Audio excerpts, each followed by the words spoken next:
Hello there everyone, welcome back to my channel and Happy New Year to everybody. Now that we're coming into 2019, I wanted to give you guys a video outlining what I feel are the top 10 cards of 2018 for Final Fantasy TCG. Now before I carry on, I did want to quickly mention that there is still over 2 weeks for you guys to enter into the giveaway for the Noctis Playmat, so definitely give a check out to the link in the description box below if you want to enter that and support the channel. And then we also talk about tons of other stuff as well, including the TCG, mobile games, all sorts of things on my Discord channel, so be sure to check that out in the description box as well.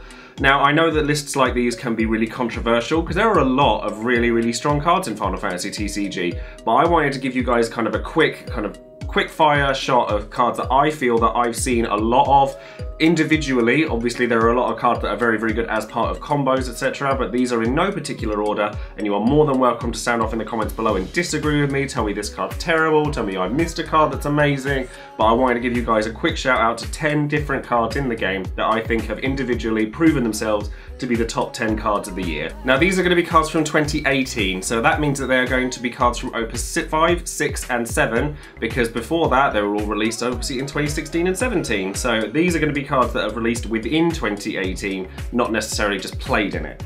And I'm going to start off this list by calling out Leila. Now Leila is a card obviously that is a combo piece and it does require another card, so you could include Viking in this, but Vikings were always okay until Leila came around. Now Leila's also died down a little bit since you know, the end of the year, since Opus 7 came out, purely because people are starting to need to not take up so much deck space in order to cater to Leila and Viking. But the fact that you could just get 2 bodies on the board for practically no CP at all is really extraordinarily useful, and it's still good now to some extent, and it has combo potential with so many other cards as well, some that are on this list, some that aren't. And you know, just being able to have extra bodies counts towards various different effects in the game. So honestly, I do believe that Leila does deserve to be in this list. And she's been played in Euros, she's been played in Worlds, she's been played at Winter Cups, Grand Opens. Since she came out in Opus 6, there's been such a surge of usage of water, and Mono Water was never a bad deck to begin with, so I definitely think that she's an extremely solid pick for this list. Now the next card on this list is going to be Glasya Labolas. Now Ice has obviously taken a bit of a hit, and I'm going to give a quick honourable mention to Thaumaturge and Gesper, as they were released after or within Opus 5 and later, but they're both banned now, so obviously they would be at a very high place in this list if it weren't for that fact. But Ice was a force to be reckoned with, but honestly a lot of the cards that were such big forces in Ice were actually older cards. Things like Genesis were really they're Opus 3, and a lot of cards came from before then. You know, Sid Olstein would have been a really good pick for this, but he's also Opus 3. And Glasya Labolas, I think, is the strongest card that's still legal to come out of like mono ice decks for both mid-range ice and like turbo ice. It was played in both of them, and that's because it's just a modal effect summon, and so many of these are really good. I basically tossed up between this and Ramu for this spot on the list, and I went with Glasya because I wanted to make note of the fact that ice as a deck was like probably the biggest deck of 2018 up until perhaps Wind Earth and things like that came about. But you can't deny that Glasya Labolas is just an extremely strong card, so I wanted to put it in this list. Now number 8 on my list is going to be Illua. Now Illua has kind of allowed lightning to ride on her back so much because she's just that good a card. There's so much good things about her. She's a target for Al Cid, which is still a prominent card to this day in Lightning, despite it having come out in Opus 2. She's just good on her own. She has combo potentials with things like Zemus. She activates herself. She allows you to overextend and threaten her S ability. She has one of the few really relevant S abilities in the game as of right now, because S abilities cost quite a lot for what they do a lot of the time, whereas Illua, you know, gets so much more out of her S ability than many other S abilities do. Not only that, she has haste. She can't, and that bubble effect that she has, where the first time that she's targeted, it cancels it outright, writes off so much of the game. And honestly, Lightning needs some more cards like this in order to kind of not stay relevant, because it's still very good, but Mono Lightning has a lot of the time relied on Illua to do really well. You could also say the same with things like Estinian and Zemus, but if I was going to highlight one card that's come out for Lightning, or Mono Lightning specifically, then it's going to be Illua. Number 7 on my list is actually going to be the newest card that's coming out of this, and it's going to be Yuri. Now, If you've watched Worlds or Winter Cup this year, you'll know that Yuri has made a huge splash in the meta since he came out in Opus 7, or even since he was spoiled as a pre-release promo. This card is just fantastic. The only reason it's lower down on the list than some other cards here is because it's newer and we haven't explored its full potential just yet. Even though we've had some extremely major tournaments with it, there's still a lot of room for Yuri to grow, and honestly the amount of decks he opens up is crazy. He gets played in mono anything because you getting effects you shouldn't be getting, like dulling and freezing something in fire, is really crazy. And then obviously in wind you have access to the entire Crystal Chronicles engine, which involves his twin sister, Alhanalem, you know, searches for him. He's just an extremely powerful engine on his own, and he's just very good. You know, being able to just, you know, dull and freeze something, deal damage to something, draw cards if you've got nothing else to do, cancelling abilities.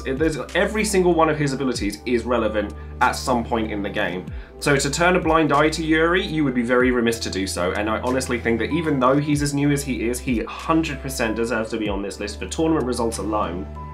Now the next card on this list is going to be Zidane, and this is Opus 6 Zidane, who honestly created an entire storm about him the second he got revealed. And that was primarily because he had to be errated, because originally instead of activating a wind character, he activated a character, and people were really worried that him and Gesper would do scary things. Turned out he didn't really need Zidane for Gesper to do scary things in the end, but the fact remains is that Zidane is extremely powerful in wind decks, wind water decks, wind earth decks, wind lightning decks. He's just very good. Zidane is a pressure tool, and unlike his Opus 3 counterpart, his effect is continuous, he keeps doing it. The longer he stays on the field, the more advantage he accumulates. Where Opus 3 Zidane comes in and deals with problematic cards there and then, and is still very good to this day, and there are reasons to run him over Opus 6 Zidane. Opus 6 Zidane can just come in and be an absolute menace from the second he gets there, because if your opponent doesn't deal with him, they can lose the game outright just to Zidane, because it accumulates so much advantage, forces your opponent just have to start playing forwards when they don't necessarily want to, and make sure if you can play a Zidane turn 1 and it carry you for the entire game, and a card like that needs to be noted for its power. Now we're going into the top 5 now, and this is where it starts getting really tight, but the 5th card on this list is going to be Cloud of Darkness. Now Cloud of Darkness, I always, I said with Leila that there are reasons to have multiple bodies on the board when you play cards. This is that reason. Cloud of Darkness opens up so much for mono water or water wind that it's creating any water deck really, and it's a wall breaker. And there are so many things that cannot deal with a Cloud of Darkness. If your opponent, much like Zidane mentioned earlier, if your opponent does not deal with Cloud of Darkness the second that card hits the field, and even if they do, she's still probably killed something, they're going to lose to her pretty much instantly. They either have to kill everything around her or kill her straight away. And honestly, there's so many decks I've seen in top cuts for tournaments. Every water deck runs her essentially, and Leila and Viking, half the reason you ran Leila, as strong as she is as a consistency engine, is to make a better power play out of Cloud of Darkness. So I think you guys can agree with me in saying that Cloud of Darkness needs to be on this list somewhere. Number 4 on this list is going to be Kam'lanaut. Now, quite honestly, I'm sure you can see where the rest of the top of this cut is going, but you could pretty much put anything from Wind Earth into this deck and it'd be really powerful. I've already mentioned Zidane and now Kam'lanaut. The reason I put Kam'lanaut so high is because he opens up Dark by himself. I could also give an honourable mention to Star Sibyl, Semi-Lafina and Mog 11 as part of a Final Fantasy XI engine that contains Kam'lanaut, and because Kam'lanaut on his own is a great card. Certainly in Opus 5, you ran him on his own just as a way of warding off monocoloured decks. And he's still very good at doing that now, but he's used now as a great engine alongside these FF11 cards in order to make it so that you just have this amazing kind of curve. So you go turn 1 Semi-Lafina, turn 2 Star Sibyl, grab Kam'lanaut, turn 3, crack the Star Sibyl, play Kam'lanaut, search Chaos, and off you go.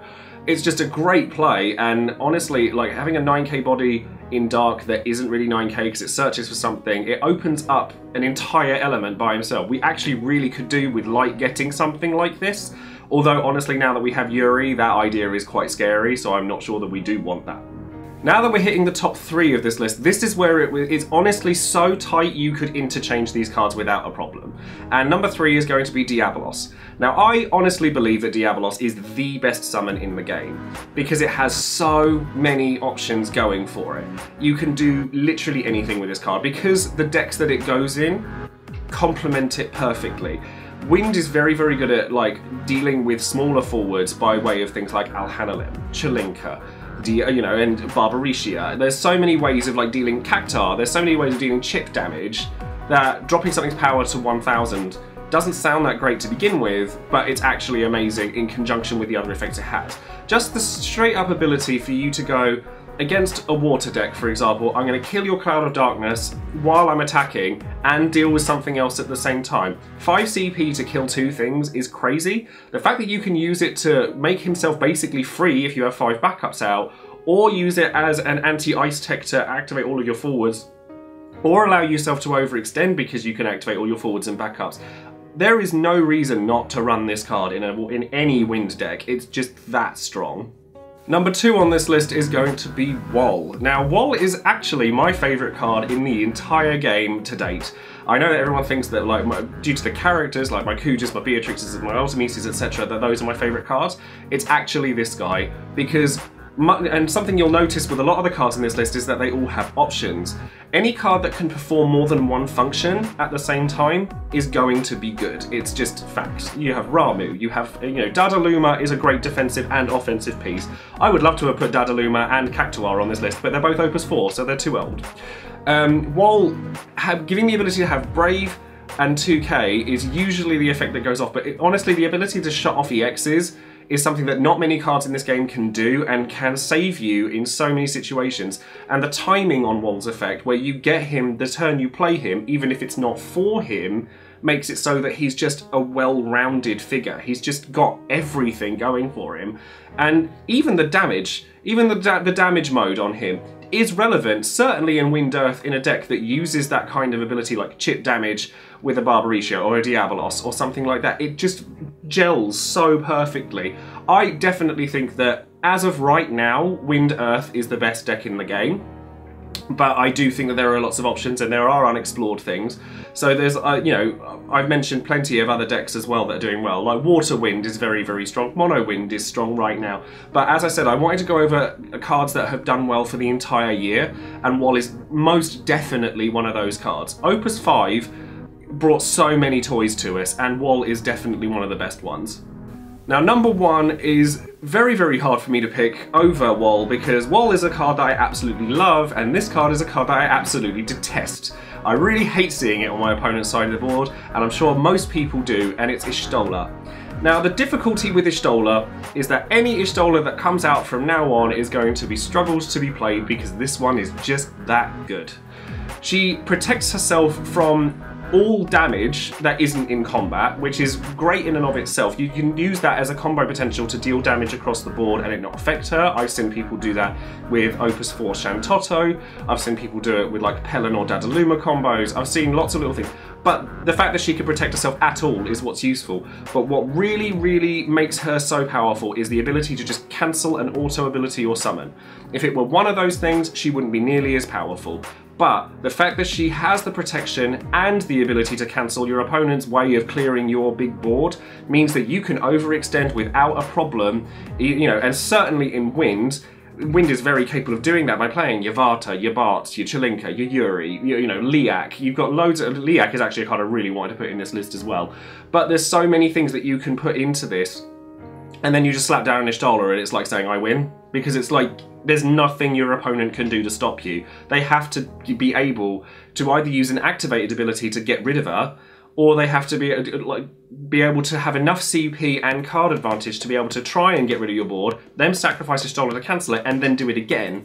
It's just like the final nail in the coffin kind of thing, and I don't see how Y'shtola can be seen as anything less than top 3, if not the best card in the game. She's opened up so many deck archetypes just because it allows you to overextend without fear of something like Shantotto or Sin. It's allowed you to, Mono Fire literally can't exist properly as a damage dealing deck because Y'shtola exists alongside things like Dadaluma. It's impossible. And that's why I think that Y'shtola is currently, and has been for the entire year, the strongest card in the game. So that's going to be it for this video, and I hope that you guys have enjoyed it. As I've said to you all before, there's plenty of social links that are in the description box below, and again, don't forget about the Noctis Playmat giveaway, which I will leave a link to in the description box as well. You've still got well over 2 weeks to enter that. Do join in with my Twitch channel, where I've been playing a lot more games of cards recently. I've also been streaming other video games and stuff like Opera Omnia, Smash Bros, things like that. So do give a follow to my Twitch channel as well and come and support. And there's loads of other things going on as well. So thank you ever so much for watching. I hope you've all enjoyed all the videos I put out through 2018, and I hope to see you all soon. Thanks very much. See you later.